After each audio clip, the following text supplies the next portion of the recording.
hello everyone! Welcome back to my channel. My name is Carolyn. If you're new here, thanks so much for being here. I just got home from work like 20 minutes ago, put on my comfy clothes, and decided to do a long procrastinated task, which is unhauling a ton of books, what I hope will be a lot of books, and kind of reorganizing my bookshelves. Now, I said in my newbie book tag video that I posted a little while ago that I like to keep all the books that I've read. Whether I loved it or not, I just like to have like a full collection of everything I've read, my own little library, and that is true. But today what I'll be focusing on are books that I've had for like maybe 10 years, maybe a little bit more, or books that I read as a teenager that I just didn't really love or that I just don't feel like I need, and then some school books that I've kind of been holding on to but just, again, don't really need. I will be keeping books that I read as a teenager that like hold a lot of sentimental value to me or that I really loved, whether like I would love them now. Probably not, but that they're important to me just because I know that I loved them. Okay, so I'm just going to get started. I kind of made a mess. Everything's all over my floor. I'm just going to start with things that are right in front of me. Some that I know for a fact that I want to get rid of that I just don't need anymore, and some I'm not too sure about, and I'm hoping I don't regret anything, but I think that a lot of these have just been sitting there and they're not really doing anything for me anymore, so I could probably get rid of them. Okay, so I do have some Nicholas Sparks. We have Safe Haven. I don't think I ever read this book. I saw the movie.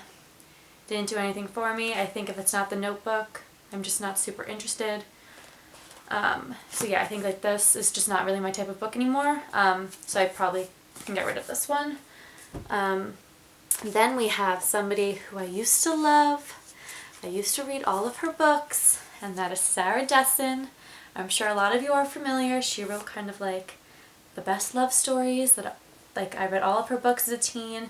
So I have Dreamland, I have this Lullaby, which I remember loving, The Truth About Forever, and Along for the Ride. I did love her books, but again, this is just like not my thing anymore at all. But I can definitely see myself as like a little like 15, 16-year-old absolutely like heartbroken over some of her books and totally invested. But I think, yeah, this is just not really my thing anymore. So definitely don't need to hold on to those. Then we have a classic. So I have one miscellaneous book in the Sisterhood of the Traveling Pants series. I love the movies. I love the little Greek moment. I love it all. But yeah, these books, I know I read this. Oh yeah, it's stuck in a page. I guess I only read the first 10 pages. So I think I can get rid of this, but it is like a cute classic, and I think other people would probably appreciate this more than me. And then again, we have just one miscellaneous one in the series. I have one book of the Pretty Little Liars series. We used to have all of them. I think I kind of got rid of them, maybe one by one. I know I did a big clear out a few years ago. These books were never really my thing. I read maybe like the first 2 or 3, and it got like way too messy for me. The show kind of did too, kind of went off in like so many bizarre directions that I was like honestly couldn't keep up, and I was like completely over it at that point. So don't really need these. There's no point in just having one anyway. Okay, and then we have some books that I've never read. I don't think my sister read it. I don't think my brother read it. They are what are they? The Wicked Lovely book. So I have a few. Radiant Shadows, Fragile Eternity, and Ink Exchange. I never read them. I guess they're like a YA fantasy. I'm sure there's more in the series, it seems. Other people will appreciate these more. Let's see what else. Oh, and then we have 2 books that I am keeping, and I'm missing one of them, and I'm pissed. I need to find it. I have Ink Spell and Ink Death in the Ink Heart series. I loved these books as a kid. I'm not getting rid of them. They still make me so happy when I see them. They're actually in here. I have my little notes from when I was a kid about Dust Finger, my very serious annotations and opinions, my little post-its. I'm pretty sure my mom took an ink cart to school and denies it and lost it. So I might need to just kind of buy a replacement, because this is a series that I don't want to get rid of. Like I said, I'm fine with getting rid of some series that I read as a kid, but these are special, and they're also like completely stunning. But this is one of my first kind of like fantasy series that I absolutely loved as a kid, and they're long. I mean, that's impressive as like a little kid that we read books like this. I mean, that's awesome. So I'm not getting rid of these. I'll probably have to buy a replacement for Inkheart because it is nowhere to be found.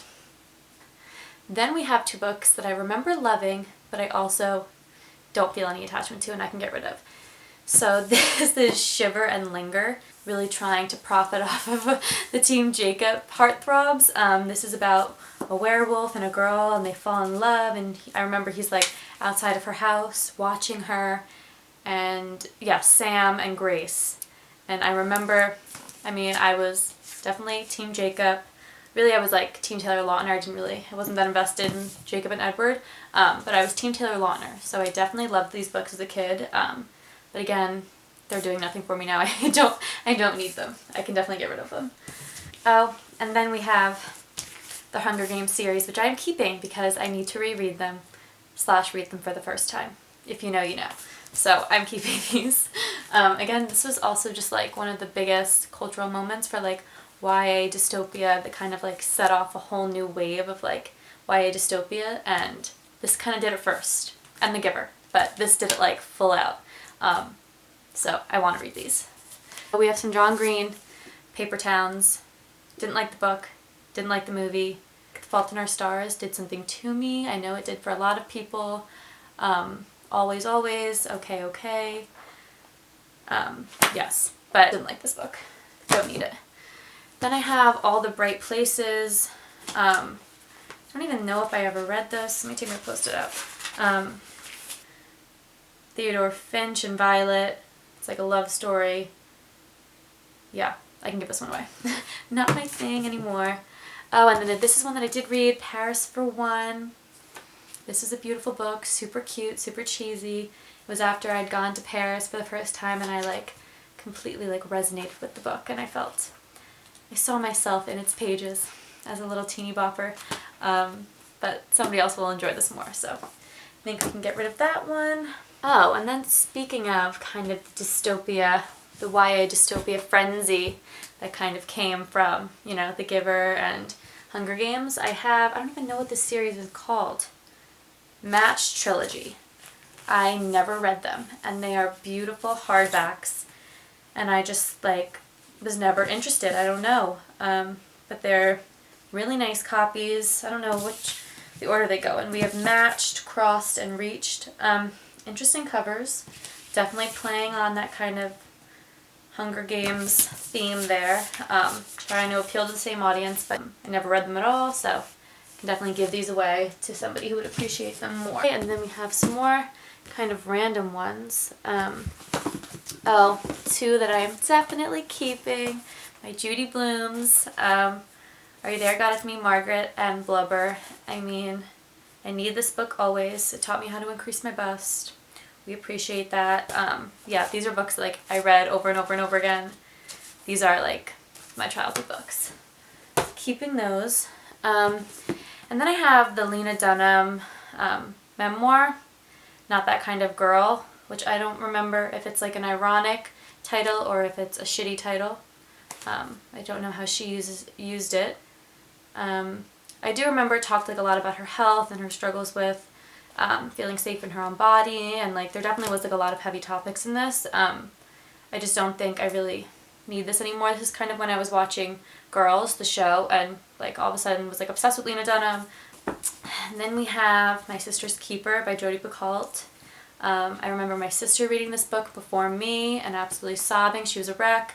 I read this book, also thought it was beautiful. The movie sucked. They did everything wrong. You know what I'm talking about if you've seen it, and also have read this. But again, I kind of like this book because I just have like memories of my sister reading it.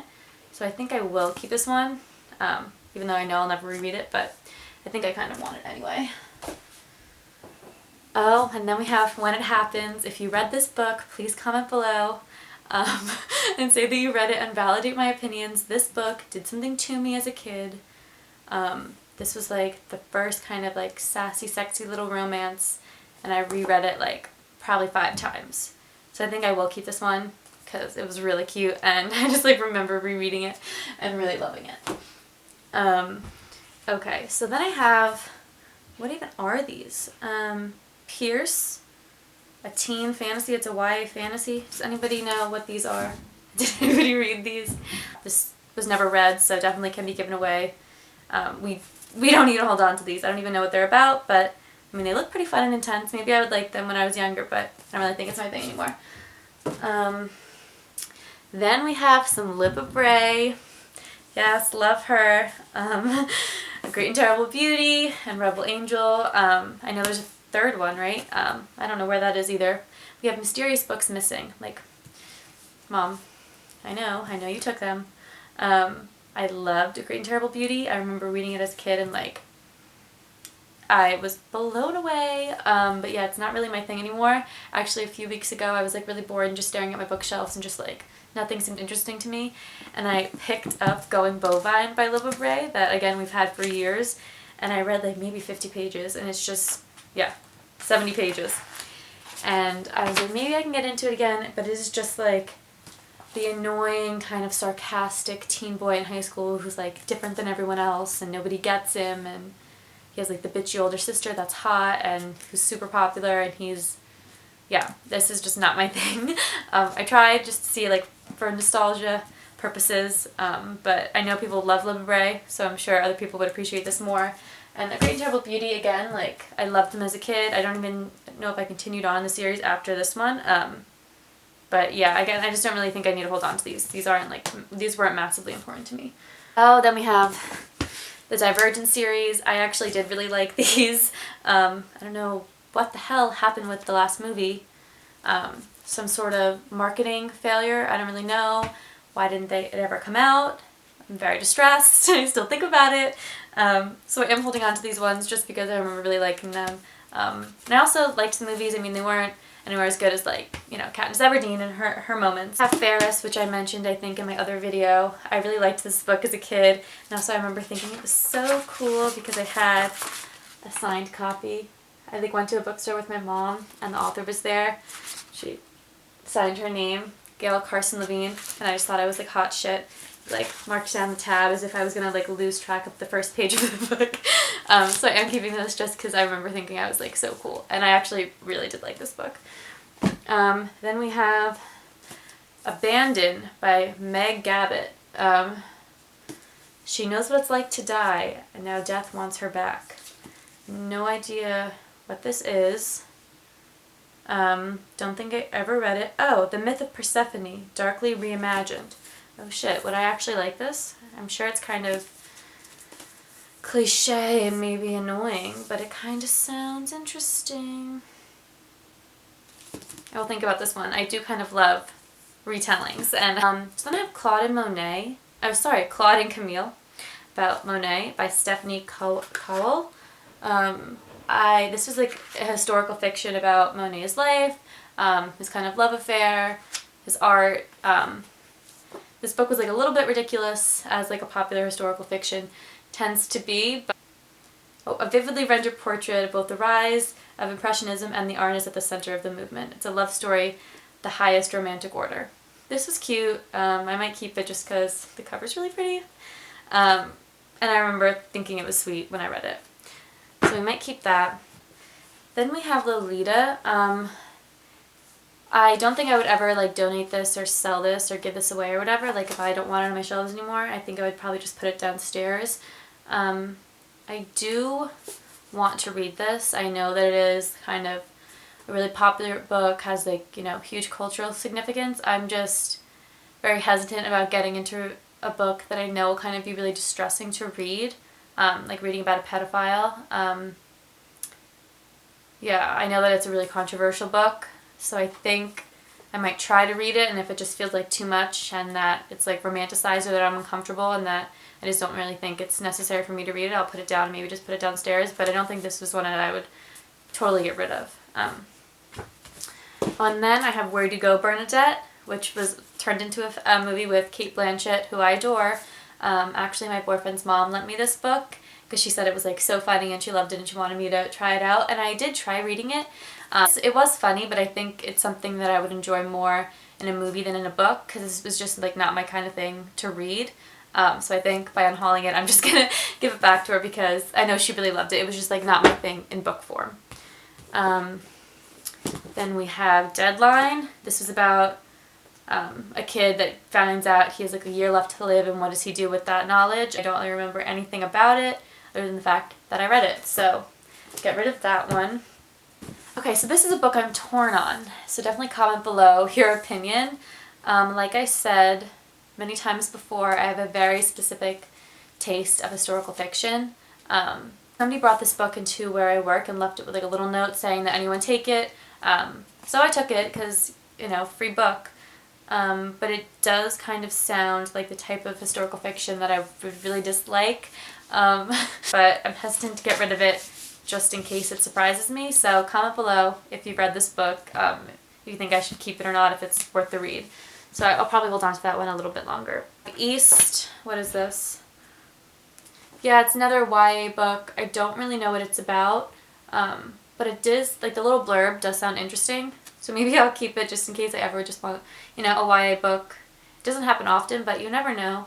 It's better to have it than to not have it. Oh, and then I have a cute little Merry Christmas and Other Stories by Louisa May Alcott that my mom got me a few years ago for Christmas. Actually, probably a lot of years ago. Many years ago. But they're cute. I have no reason to get rid of it. Love Little Women. So I'll keep this just for, you know, the cuteness factor. Oh, and then I have Hidden Figures, which I know I saw the movie. It's an incredible true story. I think my brother read this book. I think I'll keep it. I've never read the book. But again, it's not really the type of historical fiction that I like to read, but I did really enjoy the movie. Okay, and then another one from good old mom. Spontaneous Happiness, A New Path to Emotional Well-Being. I think it was a cry for help on my part that she saw, and this was our solution. Dr. Andrew Weil redefines the notion of happiness. I actually did bring this book with me my first year as a transfer student at school. I did read this book. It's kind of like a self-help, but also just kind of a reimagining of how to make yourself happy, which I really appreciated my mom's little effort there. Very cute. And we'll keep this just because I appreciate the effort and I appreciate the gesture. So thank you, Mom. Very cute. And then I have Leda Judge, Mary's Monster. It's obviously Frankenstein. This is a story of how a pregnant teenage runaway became one of the most famous authors of all time. So it talks about Mary Shelley's story, and it's a graphic novel. But I just know that this is like a waste sitting on my shelf. I'll never pick it up. So I think this is one that I can part with. A few more school books. Sandra Day O'Connor. I had to read this book for like a con law class in high school. Obviously she's the first female justice on the Supreme Court, but I think I will hold on to RBG's book and do away with this one. And then I have one that I'm unsure of whether I should get rid of. This is Miss Peregrines, Home for Peculiar Children. I really love these books. A Mysterious Island, An Abandoned Orphanage, A Strange Collection of Peculiar Photographs. We will see. I think this is another one that I will think about before getting rid of. Another Joyce Carol Oates, A Gravedigger's Daughter. I just think I've had this for so long that, and I haven't picked it up, that I just don't think I will. So pass this one along as well. And then I have Emmanuel Zhao's War Child. This is a memoir, I believe. This I had to read for some class in high school. I don't even remember, but I think I will hold on to this one just because it was a book that I was impressed with myself that I read as a high school student, because a lot of the books that we were assigned I did not read, but here, proof. Sticky notes. Okay, I apologize for the horrible lighting change. It's getting dark outside, and I'm taking forever to film this. Okay, I was talking about Girl Interrupted. I have read this book before, probably before I should have been reading something that is this upsetting, but I remember really, really loving it, and I do want to reread this, so I definitely am keeping this. And then one of the most popular authors that I want to clear my shelves of is Cassandra Clare. I have a lot of her books. I think, yeah, these are all part of the Mortal Instruments series. I have 2 of Clockwork Angel. I don't know why, but people absolutely love Cassandra Clare. And so I read like City of Bones, the first one. I think I definitely read City of Ashes, the second one. And then I think I just kind of fell out of it. I definitely didn't continue the series. And now kind of looking at them, a YA fantasy that has a romance that's so central to the plot is really not something that interests me anymore. And I know that other people will appreciate these way more because she has such a huge following. Like, people absolutely adore her. I think these books were like so massive and had such a huge audience, but I was already like fully committed to like the Divergent series and, you know, Taylor Lautner, and like my mind was preoccupied, you know, like this was not my type of thing anymore. I had other series that I was wholly dedicated to. So these are like also like really beautiful copies. I'm sure like people would really love to have like nice hardbacks of these books. I mean, and I know Cassandra Clare is still coming out with, you know, a ton more books. I am happy to pass these along to somebody who will appreciate them more. Again, we have some more school books, a lot of classes for my English Utopia seminar, senior seminar. So we have like The New Atlantis, Sir Francis Bacon, Utopia, Thomas More, Herland, Charlotte Perkins, what's her name, Gilman, News from Nowhere. So I am keeping these books even though I'm sure I won't ever pick them up again, just because I really loved the class and I loved my professor, so just kind of a nice memory. I think I had a lot more books from this class, but these are the only ones I had in physical form, so I am going to keep these. This one's getting booted. Don't need this. I'm sure other students will kind of get more use out of this than I will. And then I do have, you know, the Kite Runner, Joy Luck Club, Bread Givers, that I read Bread Givers and Joy Luck Club in high school and then reread them for college. And then the Kite Runner is super popular. I'm sure a lot of you have read it, but these three are amazing books that I definitely want to keep. Yeah. So I think that is all for now, at least. Please comment below if there's any books that I'm thinking about getting rid of just because they're YA and it's not really my thing anymore, but that you still recommend and that you think I should keep. So definitely comment below if there's one that you're like, no, keep. You might love it. Give it a chance, because I'm sure these books will sit around in piles on my floor for at least a few days before I do anything about them. So I have a few days before I make any final decisions because I want to make room for books that I'm excited about and that I'll love as an adult now, because my TBR is constantly growing and I need space for all the books that I'm excited about. So if you've watched this far, thank you so much. I really appreciate it. And feel free to subscribe if you feel so inclined. And also for all of you that have subscribed or that have like commented in my past few videos and just like been so lovely and so sweet, thank you so much. I really appreciate it. This community is so nice and everyone has been so nice that's commented and subscribed. So thank you to all of you. I really appreciate it. So thank you for watching. I hope you enjoyed. I'm sorry that I rambled, and comment below if I should keep any of these ones. Alright, bye everyone.